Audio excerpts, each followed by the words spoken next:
जो लोग पहली भाषा के तौर पर हिंदी या उर्दू पढ़ते हैं या और दूसरी भाषाएं को पढ़ते हैं, तो पहली भाषा के तौर पे जो हम पढ़ते हैं तो इसका मतलब है हमें क्लास 1 से, दर्जा 1 से, कक्षा 1 से पढ़ाना शुरू किया जाता है। अब उस वक्त हम बच्चे होते हैं बहुत, तो टीचर्स कुछ चीज़ें छोड़ देते हैं, और छोड़ इसलिए देते हैं कि वो ये समझते हैं कि बच्चा है, इसे समझाने से कंफ्यूज होगा, समझ में नहीं आएगा। तो अच्छा, फिर जब हम सीखना शुरू करते हैं तो जैसे मान लीजिए हिंदी है, तो हिंदी हमने पहले क्लास में पढ़ी, दूसरे क्लास में पढ़ी, तीसरे क्लास में, चौथे क्लास में, हम कहीं 5वीं क्लास तक आते आते इस लायक होते हैं कि हमें इमला बोला जाए और हम उसे लिख लें सही तरीके से। तो इस बीच में होता ये कि हमने कोई शब्द देखा, लिखा हुआ, और उसका उच्चारण सुना, तो हमें उसी तरह रट जाता है। बहुत सारी चीज़ें, बहुत सारे शब्द हमें रट जाते हैं, हमारे दिमाग में बैठ जाते हैं। हमने सब वो सुना और लिख लिया। हम उस पर ये दिमाग नहीं लगाते, हम उस पर ये तर्क नहीं करते कि ऐसा क्यों लिखा गया है। उसी तरह देखिए, एक ही है, जैसे अब ये 2 शब्द देखें, लता और ताल। यहाँ दोनों में ला है, यहाँ भी ला है और यहाँ भी ला है।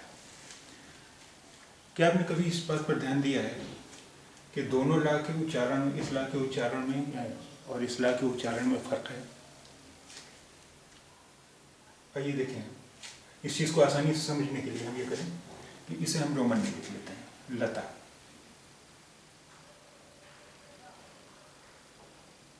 LATA, लता। इसे लिख लेते हैं रोमन में TAL, ताल। अब देखिए, ये ला जो है, इसके बाद यहाँ ए लिखा है, और ये ला जो है, इसके लिए हमने सिर्फ एल लिखा है। ऐसा क्यों है? ऐसा इसलिए है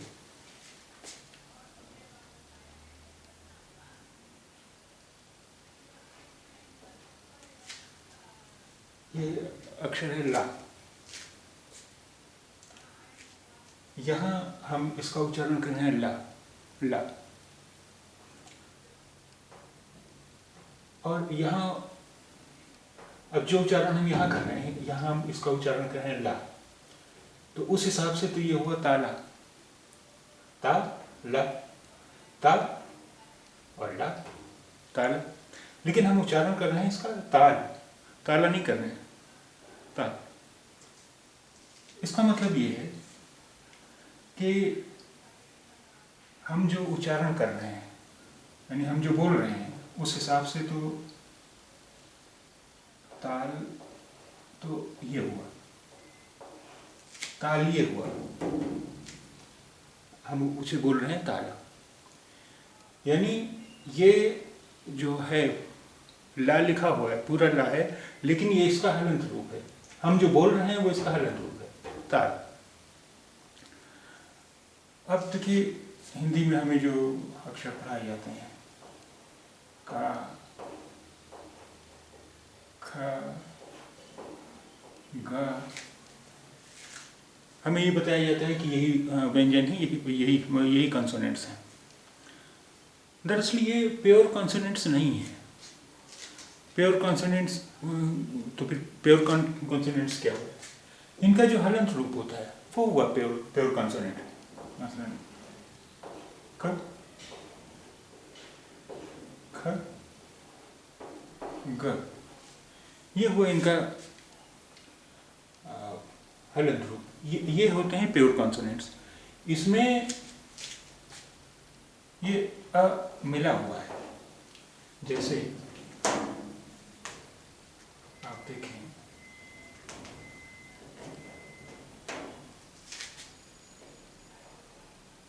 क प्लस अ,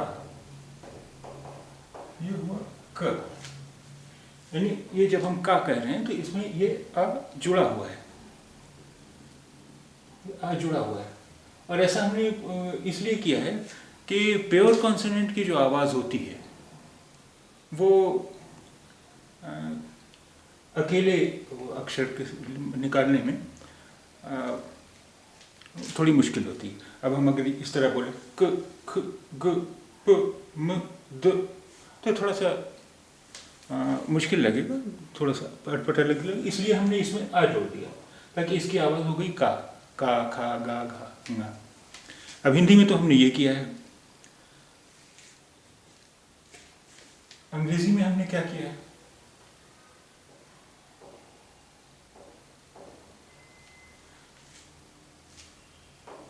अब इनकी आवाज़ प र ट होगी, ये थोड़ा सा मुश्किल पड़ेगा।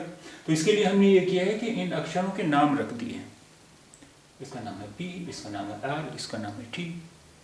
तो ये हमें प्रोनाउंस करने में थोड़ी आसानी होती है। इसी तरह उर्दू में हमने इसका नाम पे कर दिया, बे कर दिया, टे कर दिया, पे बे टे। तो हमें आसानी हो जाती है, बजाय इसके कि हम कहें प ब ट ये कहें। तो हमने इसमें कर दिया आवाज़। दरअसल इसमें भी जब हम ये कहते हैं कि पे की आवाज़ हिंदी के पा जैसी है, तो इसका मतलब ये है कि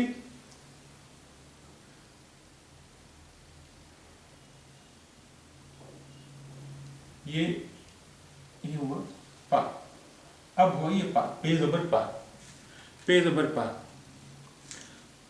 उर्दू के बारे में अच्छा देखिए, एक चीज़ ये है कि ये जो हिंदी का ये जो इसका रूप है पा, इसका ये रूप हुआ।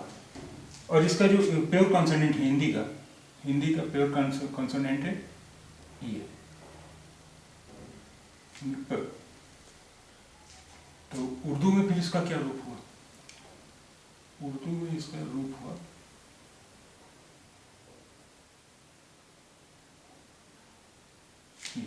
ये एक निशान देख रहे हैं,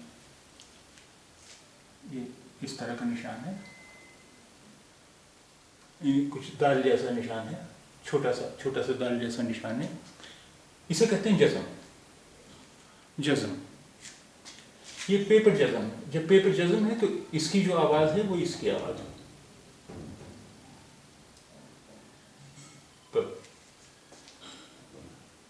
इसकी आवाज़ है प, इसकी आवाज़ है प। ये है पा, जो आवाज़ इसकी है वो इसकी आवाज़ है। तो ये जज़म जो है किसी अक्षर पर है तो वो उसका हलंत रूप हो जाता है। अब कुछ किताबों में जहाँ पर ये ज़ेर ज़बर प्रिंट होता है वहाँ पर जज़म, कुछ किताबों में इस तरह प्रिंट होगा, और अब कुछ जो किताबें आती हैं उसमें कुछ इस तरह भी प्रिंट होता है जज़म।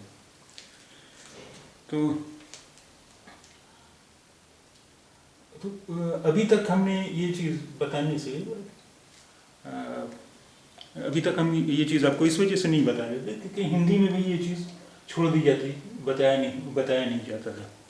अच्छा, इसके अलावा भी बहुत सारी जगहों पर हम जैसे एक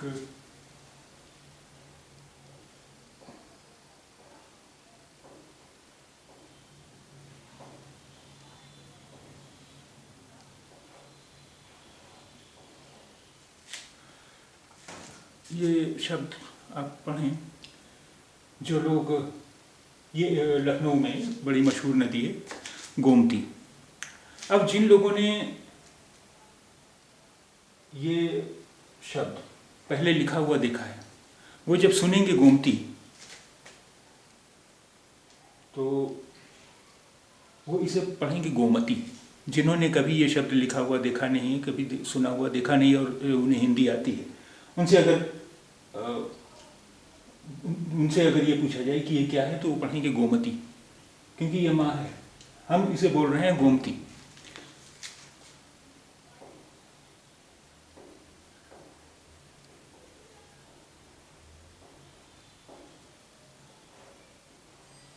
क्योंकि हम जो बोल रहे हैं वो तो ये है गोमती, आधा माँ, आधा माँ, या इस तरह लिखने हैं आप इसे।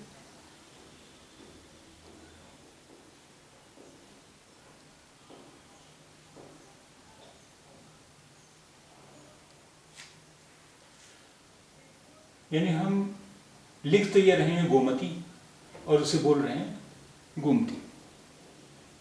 तो जिसने ये शब्द, जिसने हिंदी सीखी है, जिसे हिंदी आती है और ये शब्द कभी लिखा हुआ नहीं देखा है, उसे अगर गोमती कहा जाए तो वो इसी तरह लिखेगा, और अगर इसे पढ़ने के लिए कहा जाए तो इसे पढ़ेगा गोमती, क्योंकि ये गोमती ही लिखा हुआ है।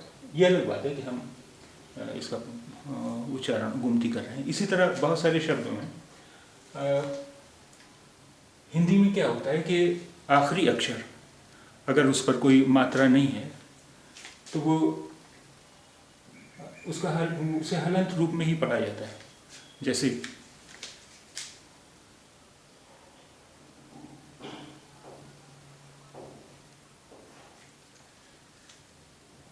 ये लिखा हुआ है कमा, ये का है, ये मा है, कमा। कम तो ये अब हुआ, जब हम जो बोल रहे हैं वो कम तो ये हुआ, का और मा हलंत रूप में, वो तो ये हुआ कम। इसी वजह से ऐसा होता है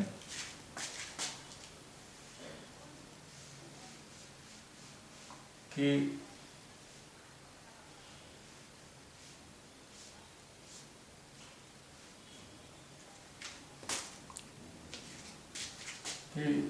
हिंदी वाले जब ये लिखा हुआ देखेंगे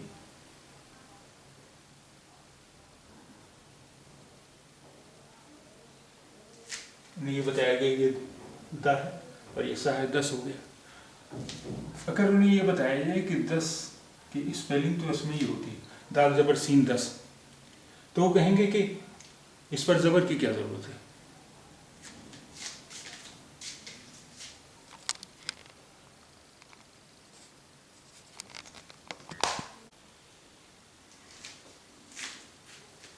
तो जबर की जरूरत इसलिए है,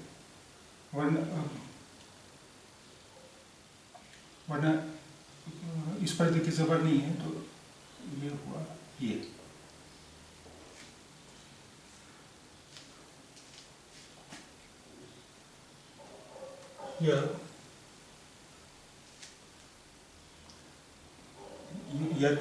या तो इस पर जबर की जरूरत है, और जबर की जरूरत नहीं है तो फिर ये द इसका हलंत रूप माना जाएगा, हलंत रूप माना जाएगा। अच्छा, आखिर का जो अक्षर होता है वो तो साकिन माना जाता है, यानी हलंत रूप ही माना जाता है। इस पर यानी अगर वो जज्म का निशान नहीं भी है तो भी वो माना जाएगा कि जज्म है इस पर। तो इसलिए इसकी ज़रूरत होती है। तो अब जैसा कि आपने पिछले सबक में, पिछले पाठ में देखा, पिछले पाठ में आप एक अखबार की हेडलाइन पढ़ रहे थे। हालांकि वो पुराना वीडियो है, काफ़ी पुराना अखबार है, लेकिन उसकी हेडलाइन में क्या है?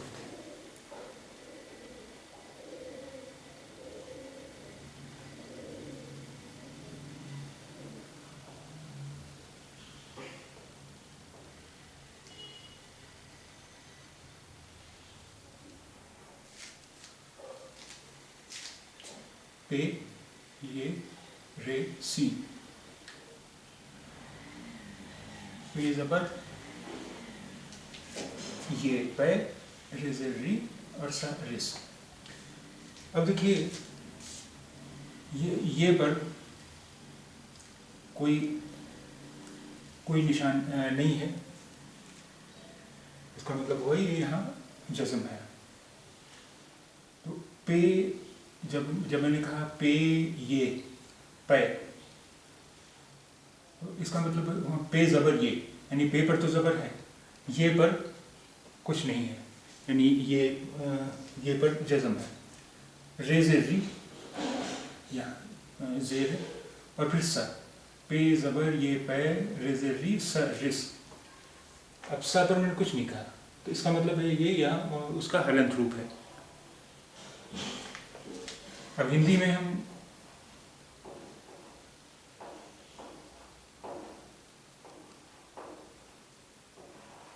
इस तरह लिखते हैं। अब यहाँ पर हलंत का निशान नहीं है, लेकिन आवाज़ इसकी जो निकल रही वो आवाज़ हलंत वाली है, पेरिस, यानी ये हुआ ये, अब ये हुआ पेरिस। तो इसके बगैर तो वो होता पेरिसा। लेकिन हिंदी में भी जो कि वही चीज़ है कि आखिरी अक्षर अगर उस पर कोई मात्रा ना हो तो वो हलंत की तरह ही ट्रीट किया जाता है, हलंत की तरह ही समझा जाता है, पेरिसा। ये चीज़ बतलाना इसलिए ज़रूरी था कि हिंदी, हम जब हिंदी वालों को उर्दू पढ़ाना शुरू करते हैं, या ठीक इसी तरह उर्दू वाले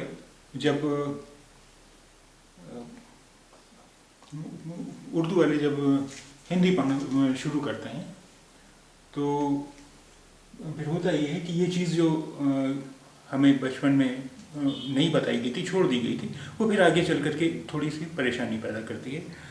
आपको ये परेशानी ना हो, इसलिए इस चीज़ को एक्सप्लेन करना इस वक्त ज़रूरी था। अब आगे के सबक में, आगे के जो लेसन्स होंगे हम उनमें इस चीज़ का ध्यान रखेंगे कि आपको जो मात्राएं बताई हैं उसके साथ कहाँ पर जज़म है ये भी बताया जाए।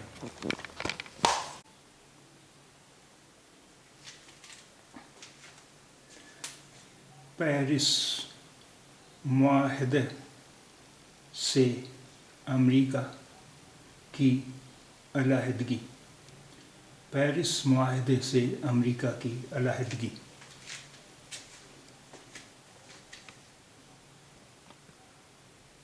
पेरिस, पे ज़बर ये पे, रेज़री स रिस, पेरिस। मुआहदा, मीम पेशमो एन अलिफ आ, हिजर ही, दाल ज़बर हैदा, मुआहदा। से, सीन ज़ेर बड़ी है से, सीन ज़ेर बड़ी है से। अमरीका, अलिफ ज़बर मीम अम, रे छुटी ये री, काफ ज़बर है का, अमरीका। अमरीका, अमरीका इस तरह भी लिखा जा सकता है और इस तरह भी लिखा जा सकता है, यानी अलिफ ज़बर मीम अम, रे छुटी ये री और काफ अलिफ का, री का, अमरीका। की, काफ छुटिए की।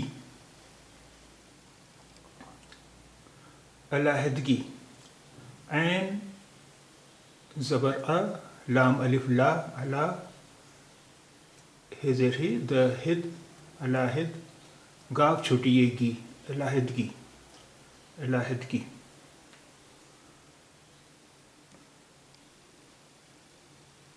पेरिस मुआहदे से अमेरिका की अलहदगी। पेरिस मुआहदे से अमेरिका की अलहदगी।